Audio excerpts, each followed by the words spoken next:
Senator Colin Bonini, thank you for being here with Hoy in Delaware.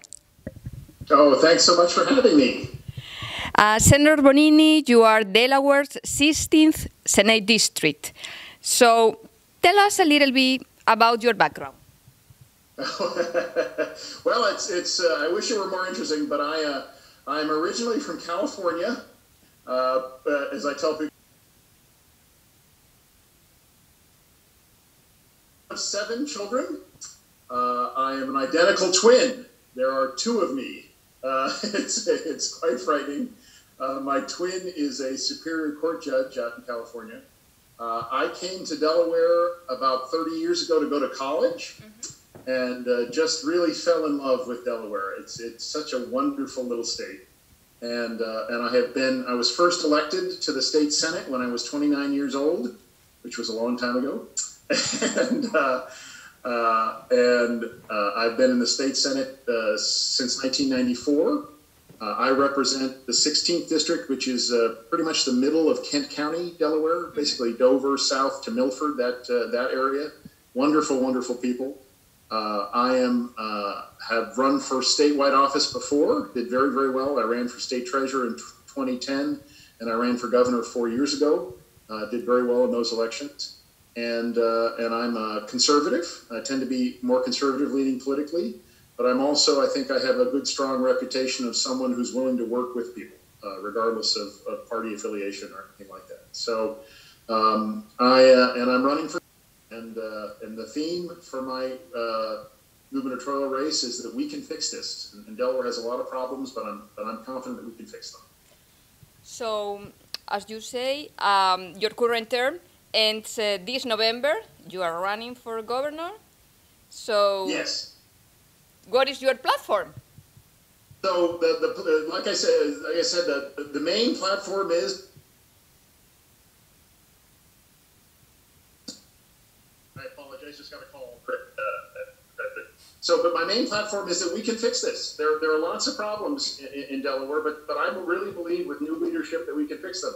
So the two main issues that I'm working on are, number one is, of course, the economy. I always joke that on a list of 1 to 10, 1 through 9 is the economy. We have got to revitalize Delaware's economy.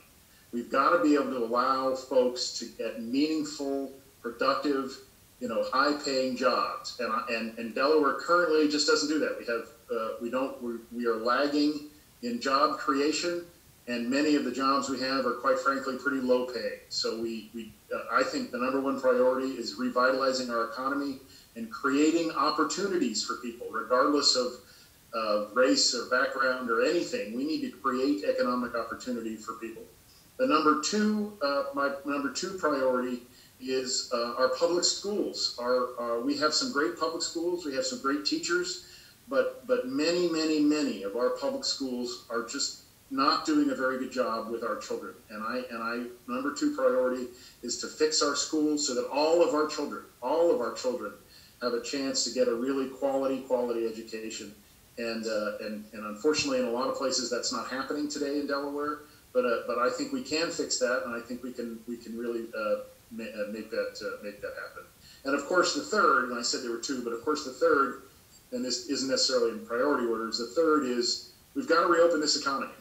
With the virus situation, we've got to reopen this economy, and we've got to get people back to a normal life. But at the same time, it's critical that we protect vulnerable populations.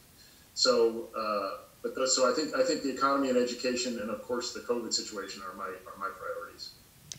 Do you have any specific ideas to implement with the Hispanic community? Yeah, I do actually. So I think the biggest issue here is economic opportunity, and also we just talked about public schools. So I think my two key priorities, I do think apply directly to the Hispanic community. I mean, I think. We have got to open up Delaware's economy so that families can get access to the higher paying jobs. And I think that's incredibly important in the Hispanic community. And I also think, quite frankly, if I could be honest, and it's a little bit heartbreaking, but I think a lot of Hispanic children are attending schools that aren't meeting their needs. So I think it's critical that we do outreach into the Hispanic community, which is such a critical part of Delaware. And by the way, I think an incredibly a wonderful positive addition to Delaware. I think it's fantastic. And but we need to do a lot of outreach in terms of economic opportunities, help entrepreneurs in the Hispanic community get up and running with their businesses, and try to make sure that we have a state government that is encouraging folks in those communities to get out there and be entrepreneurs and create jobs. And then, of course, in our public schools, we need to make sure that kids have access to the basic education they need. And I think a fair number of kids in the Hispanic community will need additional services because of the language barrier is the biggest one, of course.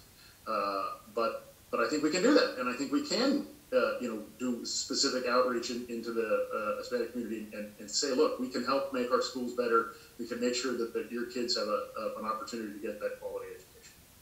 We know you are very busy, so any other comments you would like to add? So, well, I can tell you the only Spanish I know is café con leche, por favor. So I don't know if that's any helpful or not. But no, I'm going to be actively campaigning. I'm kindly asking for people to consider voting for me. I am excited about the opportunity. And I think the incredibly vibrant Hispanic community is a critical part of Delaware, and I'm really looking forward to working with folks throughout the state, and we can fix this. We can make things better, and I really, really believe it.